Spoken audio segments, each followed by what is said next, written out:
pessoal, meu nome é Natália Pacheco. E eu sou Heloísa Caetano. E esse é o Radiopapo, o seu podcast veterinário favorito. Brincadeira. E o que é o Radiopapo? Bom, o Radiopapo surgiu esse ano, uma ideia minha e da Elo, com o intuito de conversar, né, com outros profissionais, não só com radiologistas, então profissionais de veterinária, né, de diversas áreas, pra gente entender aí um pouquinho mais do universo veterinário, entre outras questões. Então a gente vai falar também sobre saúde mental, sobre legislação, enfim, vários outros assuntos. E também tem o intuito de ser um lugar meio de descontração, né? A nossa área, às vezes, ela é tão difícil e tem algumas questões tão complicadas da gente lidar, então por que não fazer essa união, né? Compartilhar um pouco de histórias do nosso dia a dia, do que a gente já viu, que a gente passa diariamente também. E a gente sente falta de um podcast veterinário, né? Sim. Pelo menos eu não acompanho nenhum, então... Eu nem sei se tem algum, né? Eu também antes. não conheço. Mas é isso. Os nossos vídeos serão sempre postados no YouTube. E então já se inscreve lá, já clica no sininho para receber a notificação e acompanha a gente. E acho que para começar a gente queria falar um pouquinho também para você que não conhece a RVA, não faz ideia de quem a gente seja, né? Talvez essa breve apresentação aí. Então, o que é a RVA, Teleradiologia? Bom, a RVA significa Radiologia Veterinária Aplicada. Então, é uma empresa de teleradiologia que foi fundada em 2018. Então, na época, era eu sozinha, né, trabalhando já com imagem, com raio-x. E eu montei, estava começando essa onda de tele, né, pessoal comprando bastante CR, bastante DR por aí. E aí eu senti a necessidade de oferecer esse serviço para fora e iniciei a RVA em 2018. E a empresa foi crescendo, foram entrando novos integrantes, então hoje somos em 14 veterinários aproximadamente, né, que fazem laudo, entre outros funcionários também. Funcionários não, colaboradores, eu diria, né? E a gente não faz mais só laudo de raio-x, né? A gente também faz laudos de imagem avançada e também abrangemos aí a parte de animais silvestres, animais de grande porte. Então, basicamente tudo. Isso. E além da teleradiologia, a gente também oferece mentorias, então mais para o pessoal que está iniciando aí na área de radiologia, né, tem alguma certa dificuldade, interpretação de imagens mesmo, realização de laudos, a gente promove essas mentorias para ajudar esse pessoal. E também oferecemos alguns cursos, então a gente começou há pouco tempo nessa área de cursos, mas a gente já tem 2 cursos disponíveis na plataforma e a gente também tem o e-book maravilhoso que eu vou deixar a Elo falar. O nosso e-book, ele nasceu no finalzinho do ano passado, foi um projeto super legal que a gente decidiu fazer. Ele é um e-book de anatomia radiográfica da cavidade celomática das aves e é um projeto super legal porque reúne mais de 15 espécies de aves, né? E a gente sempre está fazendo atualizações também. Então quem compra o e-book tem direito a todas essas atualizações pro resto da vida. E também tem casos clínicos, né? Porque a gente sabe que a parte de silvestres é um pouco mais complicada para todo mundo ter acesso. Pelo menos na minha faculdade era uma área que a gente tinha que buscar muito por fora. Sim. Então, e eu acho que a maioria das faculdades é assim, né? Então, pensar em raio-x de aves ainda é mais difícil ainda. E é algo muito crescente, né?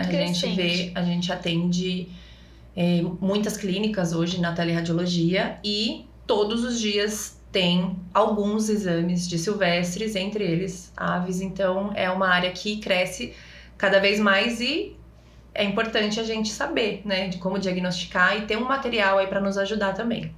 E esse e-book, ele nasceu muito dessa necessidade, né? Eu, principalmente, com relação a silvestre, sempre tive um pouco mais de dificuldade.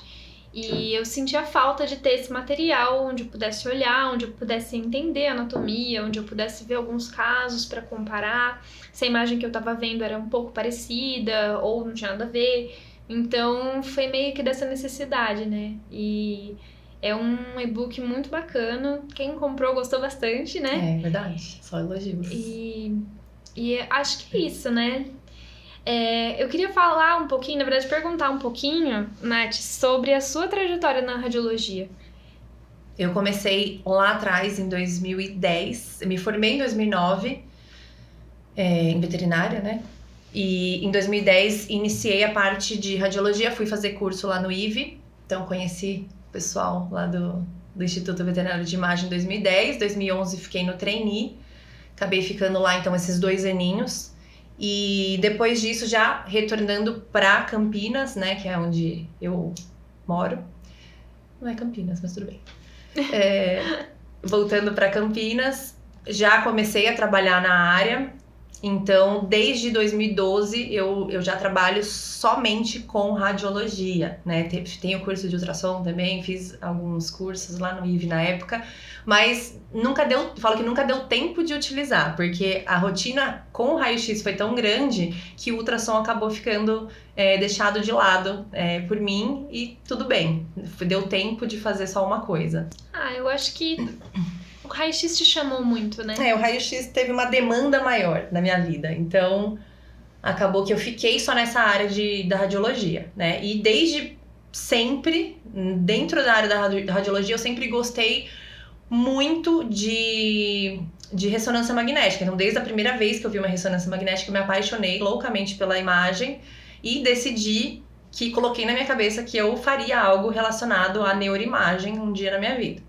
Então, ali em 2019, 2020, mais ou menos, fui fazer a pós-graduação de tomorressonância, então concluí, e agora eu faço pós em neurologia para realmente juntar estes 2 mundos, né? Então eu gosto muito da parte da neuroimagem, né? Das 2 coisas juntas, então melhor ainda. Então o dia chegou, né? O dia chegou. E aí hoje continuo trabalhando com raio-x, com a teleradiologia, mas já tô entrando aí nesse universo já trabalhando também um pouco com ressonância magnética. Muito legal. E o que te chamou na radiologia? O que você olhou e você falou, eu acho que eu quero fazer isso, essa vai ser a minha especialização? Então, na verdade, foi algo sem querer, porque na faculdade eu ia muito bem na matéria de diagnóstico por imagem, fui super bem, sem grandes dificuldades, achava legal, só que eu não tinha muito um norte ainda, então quando eu saí da faculdade ali logo nos primeiros meses, eu continuei fazendo estágio de clínica, que eu fiz durante a faculdade inteira, inclusive, e tinha um veterinário, Dr. Custódio, que era o meu chefe, né, e ele não me via como clínica, porque eu tinha algumas manias, algumas coisas que não combinavam muito com alguém que faz clínica, né. E aí, na época, o Custódio falou pra mim, Nath, eu acho que sua cara é fazer imagem, vai pra imagem. E eu falei, nossa, verdade, né? Eu gosto de imagem, acho que eu vou pra imagem. E aí eu procurei a especialização, ele mesmo já falou, olha, tem esse lugar, o IVE em São Paulo, que é muito bom, vai pra lá. E aí eu decidi ir pra essa área, fui procurar o curso e me apaixonei, assim, me encontrei. Graças a Deus, graças ao Custódio. Eu acho que o raio-x acaba caindo no colo, né, da gente, às vezes. Sim. Acaba guiando por esse caminho. Sim. E não que eu não goste de clínica, tá? Porque eu acho que a clínica, ela tem tudo a ver com a imagem, né? A gente precisa, sim, estudar muito a clínica, né? Quando a gente trabalha com imagem. Porque senão não tem diagnóstico, né? A clínica é sempre soberana. Isso, né? Então não tem como fugir da clínica, mas ele não me via trabalhando lá na clínica com jalequinho branco, ele não me via desse jeito. Eu me via, mas ele não via. E aí acabou que eu fui pra imagem. E tem algum caso que você pegou no IVE ou mesmo na tele que deixou você um pouco mais perplexa? Algum caso interessante? Alguma coisa que te marcou? Nossa, tiveram vários casos que me deixaram perplexa, principalmente os casos que envolvem maus tratos, né, muitas vezes. Mas tem um caso que me marcou muito, que foi de um paciente que foi levado para o centro de diagnóstico e eu atendi.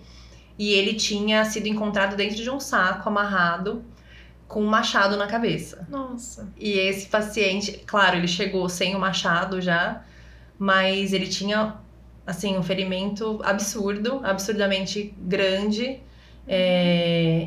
E ele tinha sido largado para morrer mesmo, né? E o veterinário que trouxe é um colega meu também, o Roberto Stevenson, e ele trouxe esse paciente, ele resgata vários animais, é maravilhoso o trabalho dele, inclusive. E eu lembro que a gente, na hora que a gente fez a imagem radiográfica, tinha fratura na região de seio frontal só, e eu fiquei tipo, nossa, a pessoa foi tão infeliz, mas ao mesmo tempo ela foi tão burra, porque ela deu a paulada no lugar errado, né? Uhum. Então, se ela queria matar o cachorro, ela não conseguiu, graças a Deus. E esse caso me marcou muito, assim, eu lembro que eu fiquei bem mexida. Acho que essa parte que envolve maus tratos é sempre uma coisa que mexe muito com a gente, né? Porque algumas pessoas não percebem, né, de fora, assim, quem não faz parte da medicina veterinária, porque acham que esse tipo de coisa a gente tá super acostumado a ver e a gente já nem se afeta mais, o que não é verdade. A gente não se acostuma nunca. Nunca. E que bom, né, que Sim. a gente não se acostuma, porque eu acho que isso é a pessoa, pra fazer esse tipo de coisa, ela tem que estar num nível de maldade tão grande. Sim. Que já não se encaixa mais, sabe? Sim. Então, é também uma das razões pelas quais a gente quer fazer esse podcast, né? Pra trazer, de alguma forma, essa conscientização, né, nas pessoas, que a veterinária não é uma profissão tão fácil quanto parece. Nem um pouco, né? A gente não paga os nossos boletos com amor.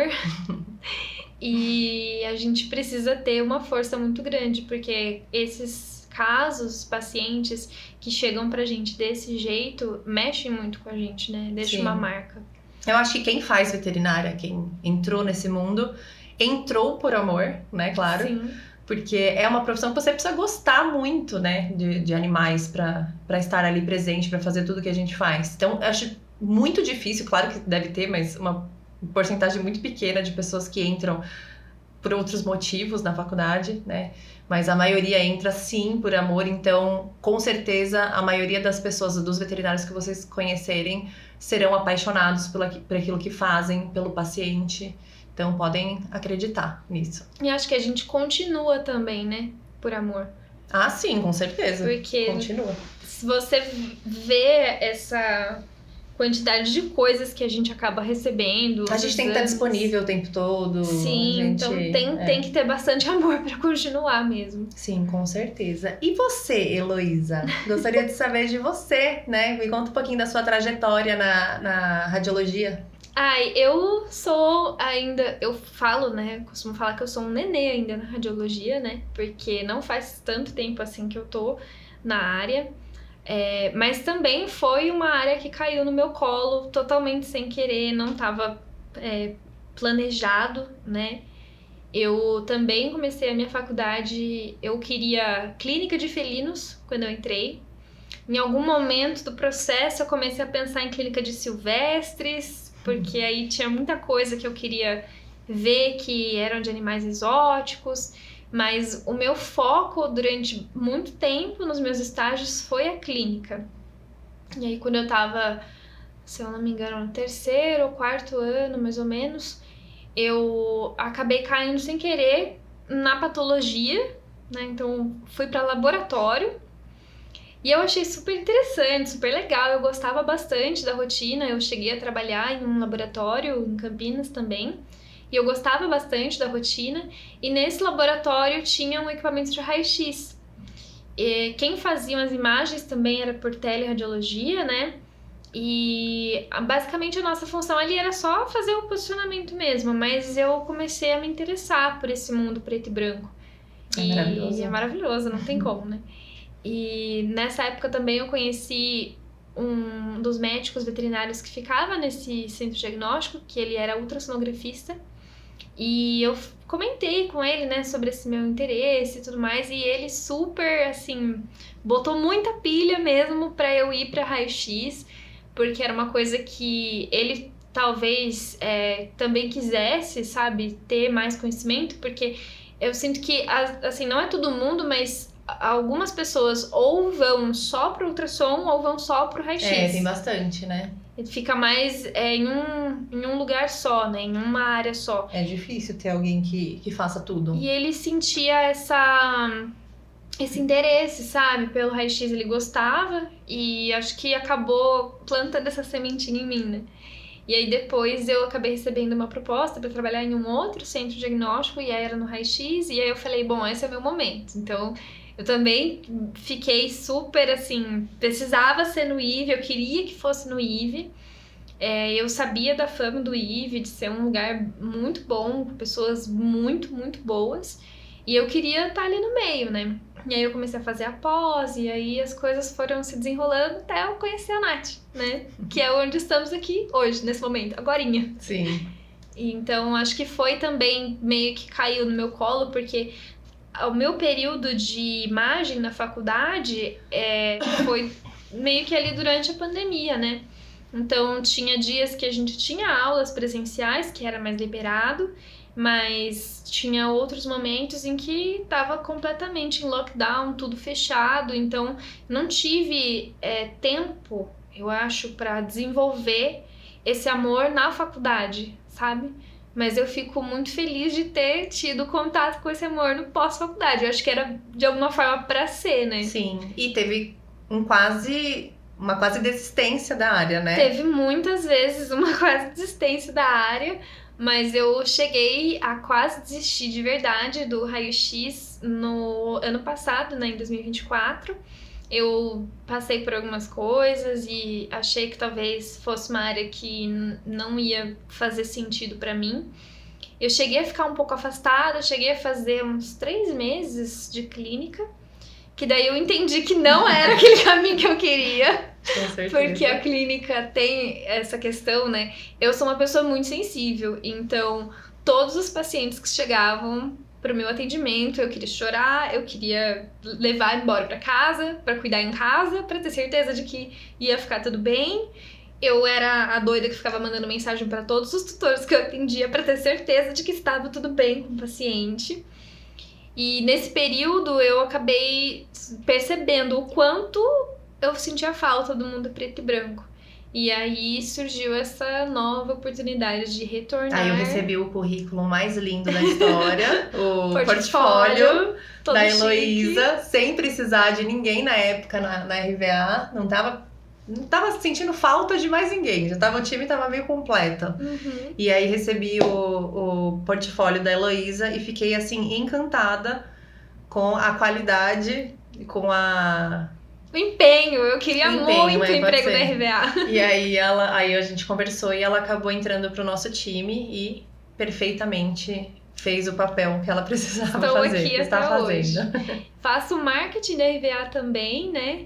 E foi muito bom porque eu precisava de uma pessoa igual a Nath na minha vida, que ia me abrir essa porta, essa oportunidade para aprender mais, porque o que eu queria não era só simplesmente chegar e sair fazendo os laudos, eu queria alguém que me ensinasse, eu queria uma mentora, alguém que me ajudasse. E foi muito importante porque no momento em que a gente se conheceu, que a gente foi conversando, se conhecendo melhor, a gente percebeu que era basicamente o mesmo neurônio, né? Pulando de uma cabeça para outra. Uma cabeça de uma pessoa de 30 a 40 anos para uma pessoa de 20 a 30 anos, mas é o mesmo neurônio. É o mesmo neurônio, os mesmos pensamentos. E eu tenho isso pra mim muito de que era realmente pra ser, né? Porque tinha muitos projetos que a Nath queria fazer e muitos projetos que eu também queria fazer. Mas... E bateu muito, né? Tipo assim, nossa, eu tenho vontade de fazer isso. Putz, eu também. E bateu. Inclusive, o podcast é um deles. Sim. Então, por isso, estamos aqui, né? Mais um filho nasceu. Mais um filho nasceu. Foram muitos partos desde o passado. Então, a gente já tem aí esse novo projeto. Espero que vocês gostem, né? Espero que seja enriquecedor para todos. E que vocês se divirtam também e com a não gente. poderia ser outra pessoa, então, para estrelar o nosso primeiro podcast. Senão, ele. Tararara. Tem aqueles efeitinhos, né, de... Coloca um efeitinho, tá? O mais. O que mais Ele. queríamos apresentar. Aquele que nos ajudou a estar aqui hoje. É verdade, aquele que nos ajudou, ele faz parte da nossa formação. E foi ele que arrumou meu primeiro emprego em Campinas, Tá inclusive. vendo? Salvador. Pode entrar, Salvador.